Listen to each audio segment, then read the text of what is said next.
प्रत्येकाने हे संयम धरलं की आपल्याला बाबांच्या दारामध्ये पाप होता कामा नये, हे सगळ्यांनी संयुक्तिक केलं. आणि मी तुम्हाला सांगतो, मला खरंच आभार मानते दिघे साहेबांचे की जे एमएसएफचं आपण काम केलं. एमएसएफची गाडी रोज मी तुम्हाला व्हिडिओ टाकणार आहे, मीडियावाल्यांना पण शेअर करणार आहे. एमएसएफ वाले रोज कमीत कमी 5 किलो गांजा पकडतात.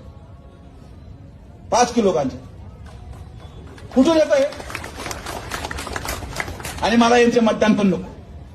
हे गांजेडी, नशेडी, मटकेवाले तुमचं मतदान केलं खड्ड्यात. मला तुमचं मतदान नको. मी सुशिक्षित आणि समृद्ध लोकांच्या मतावर निवडून येऊ शकतो. मी सभ्य लोकांच्या मतावर निवडून येऊ शकतो. मला गुन्हेगारांचं मतदान नको. कमी झालं तरी फरक पडत नाही, पण मतासाठी लाचार न होण्याचा निर्णय आम्ही घेतला.